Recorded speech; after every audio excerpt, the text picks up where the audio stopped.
Friends, ఆ వీడియోలో mummy ఏం చేస్తుందంటే అన్నరసాలు చేస్తుంది. చూడండి, ఆ పిండి తీసుకొని అలా రౌండ్గా చేస్తారు.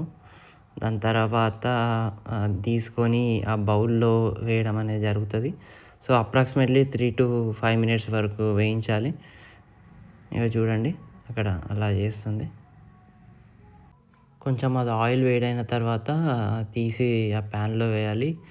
అది 3 to 5 minutes చెప్పాం కదా, 3 to 5 minutes వరకు వెయిట్ చేసి అది కొంచెం బ్రౌన్ వచ్చిన తర్వాత తీయాలి. చూడండి, అట్లా వేయించి తీస్తారనమాట. కానీ టేస్ట్ మాత్రం అదిరిపోద్ది. మీరు కూడా ట్రై చేయండి. అది విత్ షుగర్, ఇదైతే మేము షుగర్తో చేసుకుంటున్నాం. సో టేస్ట్ బాగుండాలని. సో ఇది బెల్లంతో కూడా చేసుకోవచ్చు నాకు తెలిసి. అనారసాలు అంట దీని పేరు. సో ట్రై చేయండి, మీకు నచ్చిద్దేమో ఇలాగా.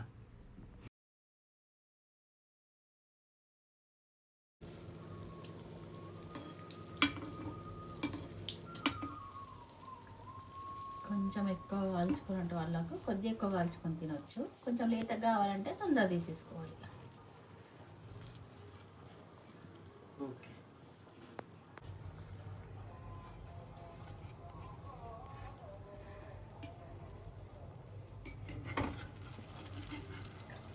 ఇట్లా కొంచెం ఆయిల్ ఎక్కువ ఉంటుంది కాబట్టి ఇట్లా అనుకోవాలి.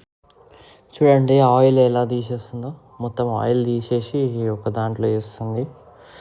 సో అలా వేసుకుంటే బెటరు, ఆయిల్ లేకుండా ఉంటుంది. ఒక ప్లేట్లోకి సర్వ్ చేస్తుంది. సో అది ఎట్లా చేస్తారు? ఈ పిండి బియ్యం నానబెట్టుకోవాలి. నానబెట్టిన తర్వాత ఒక నైట్ నానబెట్టుకొని పొద్దున వడగట్టుకొని మిక్సీ పట్టుకోవాలి. ఓకే. మిక్సీ పట్టుకున్నాక కిలో రైస్కు 4 kg షుగర్ వేసుకోవాలి. ఓకే. తర్వాత షుగర్ ఆనకం పట్టుకొని ఓకే ఇట్లా పెట్టుకొని తర్వాత మళ్ళీ ఇలా చేసుకోవాలి.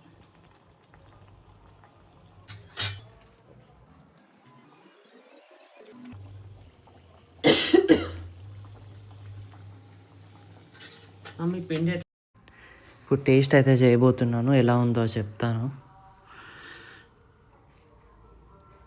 టేస్ట్ అయితే బాగుంది ఫ్రెండ్స్, అదిరిపోయింది. వీడియో నచ్చితే మీరు లైక్ చేయండి, షేర్ చేయండి, సబ్స్క్రైబ్.